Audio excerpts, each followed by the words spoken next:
Hello students, N के मित्र law class में आपका स्वागत है। आज आपका लेसन होने वाला है यहाँ पर breach of contract and remedies. Lesson बहुत ही इम्पॉर्टेंट है, मोस्ट इम्पॉर्टेंट लेसन है। आप यहाँ पर जब ब्रीच ऑफ कॉन्ट्रैक्ट की बात कर रहे हैं तो सबसे पहले आपको ब्रीच ऑफ कॉन्ट्रैक्ट का मीनिंग पता होना बेहद ज़रूरी है। Failure of party to perform his her obligation under contract. भाई बहुत सिंपल सी बात है। अगर यहाँ पर ए और बी में एक कॉन्ट्रैक्ट हुआ और ए ने कहा कि वो अपनी कार बी को 10 लाख रुपए में बेचना चाहता है और बी ने एक्सेप्ट कर लिया, कॉन्ट्रैक्ट क्रिएट हो गया। यहाँ पर दोनों पार्टीज़ को अपनी परफॉर्मेंस फुलफ़िल करनी है, लेकिन जो ए है वो अपनी परफॉर्मेंस कार डिलीवर करना उसको फुलफ़िल नहीं करता, उसे फुलफ़िल करने से मना कर देता है। तो यहाँ पर ए ने क्या करा है, यहाँ पर ए ने ब्रीच ऑफ कॉन्ट्रैक्ट करा है। जब आप ब्रीच ऑफ कॉन्ट्रैक्ट की बात करते हैं तो यह ब्रीच ऑफ कॉन्ट्रैक्ट दो तरीके से होता है। एक होता है एक्चुअल ब्रीच ऑफ कॉन्ट्रैक्ट और एक होता है एंटिसिपेटरी ब्रीच ऑफ कॉन्ट्रैक्ट। अगर पहले मैं बात करूं एक्चुअल ब्रीच ऑफ कॉन्ट्रैक्ट की, जो कि ऑन ड्यू डेट होता है, जैसे कि अगर ए ने कहा कि वो अपनी कार बी को डिलीवर करेगा और बी पेमेंट देगा, 10 अक्टूबर का दिन इन्होंने तय कर लिया, पर ए ने उसी दिन पर उसी ड्यू डेट पर अपनी परफॉर्मेंस अपनी कार बी को डिलीवर करने से मना कर दिया है, यहाँ पर यह एक्चुअल डैमेज में जाएगा। एक होता है एंटिसिपेटरी ब्रीच ऑफ कॉन्ट्रैक्ट। इसके बारे में हम पहले ही बात कर चुके हैं, सेक्शन 39 में बताया गया है। एंटिसिपेटरी ब्रीच ऑफ कॉन्ट्रैक्ट मतलब बिफोर डेट है। मतलब यह है कि अगर ए और बी में एक एग्रीमेंट हुआ जिसके तहत यहाँ पर इसमें ए ने कहा कि वो गुड्स बी को 10 अक्टूबर को डिलीवर कर देगा। क्या कहा ए ने बी से कि वो 10 अक्टूबर को उसे गुड्स डिलीवर करेगा, लेकिन यहाँ पर इस ए ने 30 सितंबर को ही गुड्स डिलीवर करने से बी को मना कर दिया है। यहाँ पर यह जो ब्रीच ऑफ कॉन्ट्रैक्ट है वो एंटिसिपेटरी ब्रीच ऑफ कॉन्ट्रैक्ट है। और जो यहाँ पर बी है उसके पास क्या राइट है, उसके पास यहाँ पर यह राइट आ जाता है या तो वो उसी वक्त उस कॉन्ट्रैक्ट को कैंसिल करवा दे या फिर वो अभी टाइम बचा हुआ है 10 अक्टूबर आने में, तब तक के लिए वेट कर सकता है। इसे कहते हैं एंटिसिपेटरी ब्रीच ऑफ कॉन्ट्रैक्ट। अब हम बात करेंगे यहाँ पर इस संबंध में रेमेडीज़ क्या होंगी।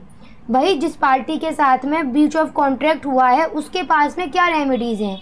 वो अगर चाहे तो इस संबंध में डैमेजेस क्लेम कर सकता है, वो अगर चाहे तो इंजंक्शन के लिए सूट फाइल कर सकता है, वो अगर चाहे तो स्पेसिफिक परफॉर्मेंस के लिए सूट फाइल कर सकता है, वो अगर चाहे तो इस संबंध में रेसेशन के लिए भी सूट फाइल कर सकता है, क्वांटम मेरिट एक्सेट्रा और बातों के बारे में हम जानेंगे। सबसे पहले हम बात करते हैं सूट फॉर डैमेजेस के लिए। सेक्शन 73 इस बारे में बताता है इस एक्ट का। भाई बहुत सिंपल बात है कि अगर कोई पार्टी जो एग्री पार्टी है वो डैमेजेस क्लेम करना चाहती है तो सबसे पहले यहाँ पर यह देखा जाएगा कि वास्तव में उसको डैमेजेस होना भी चाहिए। यहाँ पर वो एक्चुअल डैमेजेस को ही ले सकती है, रिमोटनेस डैमेजेस यहाँ पर नहीं दिया जाएगा। रिमोटनेस डैमेजेस मतलब ऐसा डैमेज जिसकी आप कल्पना भी नहीं कर सकती हैं, जो कि अपने आप में एक इनडायरेक्ट डैमेजेस के रूप में होता है। और कौन सा डैमेजेस वो दिया जाएगा उसको, जो कि एक्चुअल डैमेजेस होगा।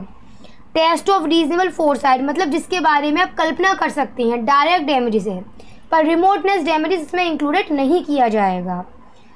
डैमेजेस के भी कई टाइप्स होते हैं, ऑर्डिनरी, स्पेशल, विंडिक्टिव, नॉर्मिनल एक्सेट्रा।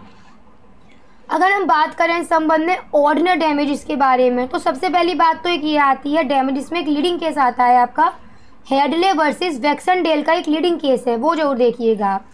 भाई बहुत सिंपल एक एग्जांपल क्रिएट कर देते हैं, आप समझ जाएंगे। जैसे कि अब ए है, ठीक है, उसके पास में एक मशीन है, उस मशीन का कोई पार्ट खराब हो जाता है, वो बी से कहता है जो कि उसका असिस्टेंट है कि वो उस मशीन का पार्ट उसके लिए लेकर आए, और वो उसे बता देता है कि अगर वो नहीं लाएगा तो उसको लॉस हो रहा है क्योंकि मशीन चलना बंद हो जाएगी, काम रुक जाएगा।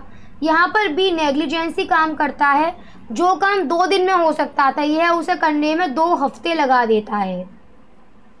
अब यहाँ पर जो ए है वो बी से किस प्रकार का डैमेजेस वसूल करेगी, ऑर्डिनरी डैमेजेस, ऐसा डैमेज जो कि हमें दिखाई दे रहा है कि वो हुआ है। वहीं पर इसके अतिरिक्त अगर यहाँ पर ए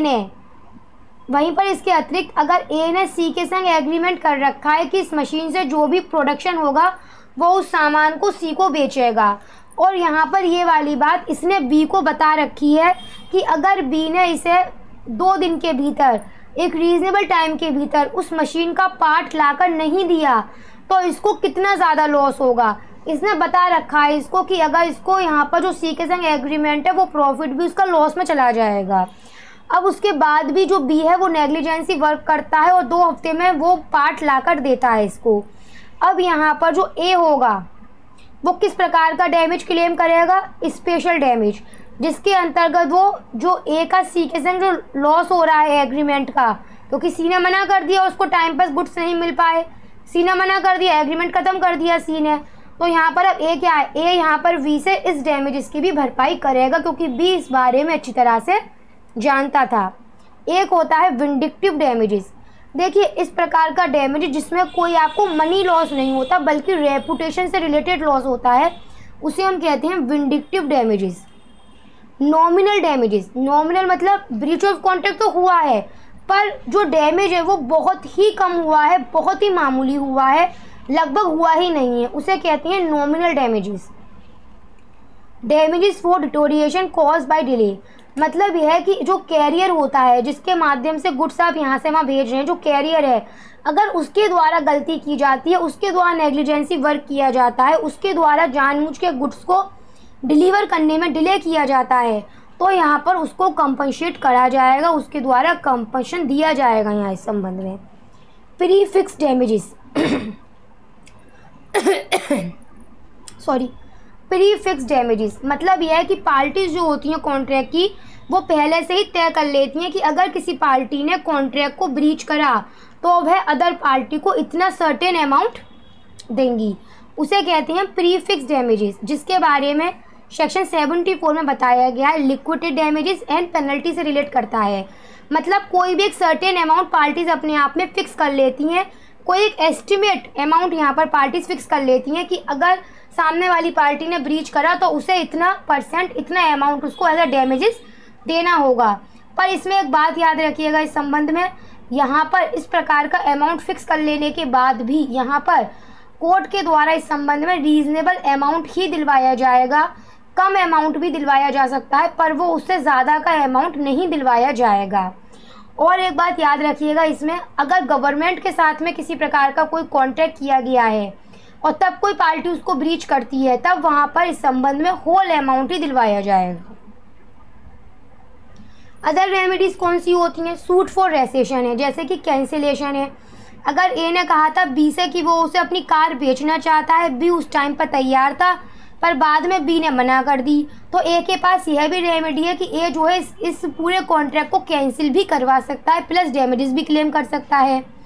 क्वांटम मेरिट, क्वांटम मेरिट का बहुत सिंपल एग्जाम्पल है, जैसे कि ए है, उसने जैसे कि ए और बी हैं, 2 पार्टी हैं, यहाँ पर ए ने काम किया, ए और बी में एग्रीमेंट हुआ था कि जो ए है वो 10 बैग ऑफ शुगर के बी को ट्रांसफ़र करेगा और बी पेमेंट करेगा। यहाँ पर ए की तरफ से अभी केवल 5 बैग्स ऑफ शुगर ही गए हैं पर बी ने डिलीवर देने से मना कर दिया है।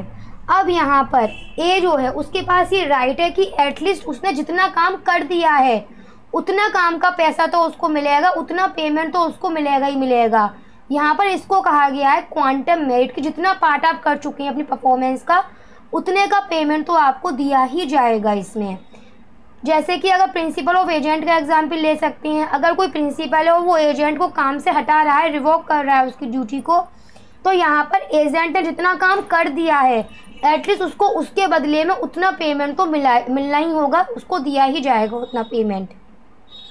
सूट फॉर स्पेसिफिक परफॉर्मेंस बहुत सिंपल है, एक एग्जाम्पल क्रिएट कर लेते हैं। ए और बी में एग्रीमेंट हुआ, यहाँ पर ए ने यह एग्रीमेंट करा कि वो एक पेंटिंग बी को लाकर देगा जिसके लिए बी उसे 2 लाख रुपए देगा। वो पेंटिंग बहुत ही रेयर है जो ए के द्वारा बी को लाकर दी जाएगी। बी ने एंड टाइम पे मना कर दिया कि अब उसे ये पेंटिंग नहीं चाहिए।